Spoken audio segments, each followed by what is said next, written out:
Hello everyone, wishing you all the very happy Diwali. আজ সেই কালী পুজোর দিন, যেই দিন আমি নিজের হাতে বানিয়েছিলাম মায়ের জন্যে ভোগ। আর দেখো 3:10 নাগাদ করে অমাবস্যা পড়েছিল, তারপরে আমি আমার ভোগগুলো কিন্তু কমপ্লিট করেছি। আর এখন মাকে স্নানাভিষেক করিয়েছি ঘি, মধু, গঙ্গা জল দিয়ে। আর তারপরে কিন্তু ফুল মালা দিয়ে সাজিয়ে এখন হচ্ছে ভোগ নিবেদন করেছি। ভোগে এখানে দিয়েছিলাম লুচি, সুজি, 5 রকম ভাজা, নাড়ু আর হচ্ছে খিচুড়ি। তারপরে প্রদীপ, মোমবাতি আর কর্পূরের ধুনো দিয়ে আজকের সন্ধ্যেটা একদম কমপ্লিট করেছি। এখন নিজে রেডি হয়ে গেছি, এখন নিচে যাচ্ছি প্রদীপ দেব বলে। তো চারিধারে প্রদীপ সুন্দরভাবে সাজিয়ে দিয়েছি। এখন সোজা চলে এসেছি ছাদে। তো ছাদ থেকে কিন্তু দেখতে দারুণ লাগছে, তাই না? প্রত্যেকটা মানুষের ঘরে ঘরে কিন্তু আলোর উৎসব ফুটে উঠেছে। আর কালী পুজো মানেই হচ্ছে অন্ধকার সরিয়ে আলোর উৎসব।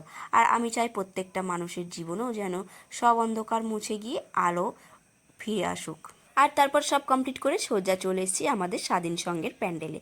তো দেখতেই পাচ্ছ এখানে কিন্তু এখনও ঠাকুরমশাই আসেনি, আর আজকে কিন্তু আমি উপবাস আছি। আজকে পুষ্পাঞ্জলি দেব আর ঠাকুরমশাইয়ের হাতে হাতে সব কাজ করে দেব। তো ঠাকুরমশাই এসে গেছে, এখন হচ্ছে ঠাকুরমশাই আমাকে যেমন যেমন সব ইন্টারাকশান দিয়েছে আমি সেই মতো সব কিছু ঠাকুরমশাইয়ের হাতে হাতে গুছিয়ে দিয়েছি। আর এখানে মায়ের জন্য আমি কিন্তু ভোগ নিয়ে এসেছিলাম। এখন মালা দিয়ে মাকে কিন্তু সুন্দরভাবে সাজাচ্ছে। আর যেহেতু আজকে অনেকটা লেট হবে শুতে, তাই আমি আমার মেয়েকে আজকে অনেকটা সন্ধে অবধি ঘুম পাড়িয়ে রেখেছিলাম, যাতে ও একটু লেট করে শুলেও অসুবিধে নেই। আর যেহেতু আমি যতক্ষণ না শোবো আমার মেয়েও জেগে থাকে, তাই জন্য কিন্তু ওকে একটু লেট করে ঘুম থেকে তুলেছি। ও কিন্তু পুজোর এখন এনজয় করছে। তো সবাই এখন ঠাকুরের পুজো দেখছে, পাড়ার সবাই বসে আছে। আর এখন শুরু হয়েছে মায়ের আরতি। আর মায়ের আরতি দেখতে কিন্তু সবারই কিন্তু খুবই ভালো লাগে। আর এই দিকে 28টা প্রদীপ সাজিয়ে নিয়েছি, এবারে কিন্তু প্রদীপগুলো জ্বালিয়ে দেব। আর তারপরে হবে হোম যজ্ঞ, আর তারপরে আমি দেব পুষ্পাঞ্জলি। তারপরে মায়ের প্রসাদ গ্রহণ করে আজকের উপবাসটা ভঙ্গ করব। আর তারপরে কিন্তু আমি সোজা চলে যাব বাড়িতে গিয়ে মেয়েকে কিন্তু ঘুমঠুম পাড়িয়ে এসে কিন্তু আজকে একটা প্ল্যান করেছি, বেরোবো রাত্রে একটু কালীবাড়িতে ঠাকুর দেখতে। তো এখন 28টা প্রদীপ জ্বালিয়ে দিচ্ছি।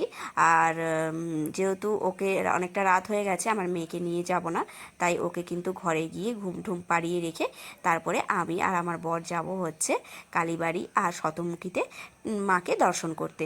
তো কোনোবারেই কিন্তু সম্ভব হয় না, আমার মেয়ে অনেকটা ছোট ছিল, ও এখন হচ্ছে একটু বড় হয়ে গেছে, আর এখন একটু নিজে নিজে শুতে পারে, অসুবিধা হয় না, তাই আজকে এই রিস্কটা একটু নিলাম। তো সব মেয়েকে ঘুমটুম পাড়িয়ে দিয়ে কিন্তু সোজা চলে এসেছি আমাদের আনন্দময়ী কালীমাতা মন্দিরে। তো এখানে দর্শন করেই আর ফার্স্টেই কিন্তু শতমুখী তো আমরা দর্শন করে কিন্তু কালীবাড়িতে ঢুকেছিলাম। আর তারপর এখন সোজা চলে যাচ্ছি বাড়ি। আর তোমাদের কালী পুজো কেমন কেটেছে আমাকে কিন্তু কমেন্ট বক্সে জানাতে কিন্তু একদম ভুলবে না। যদিও ভিডিওটা আমি অনেক দিন পর আপলোড করলাম, তাও কিন্তু হ্যাপি দিওয়ালি, সবাই ভালো থেকো, টাটা।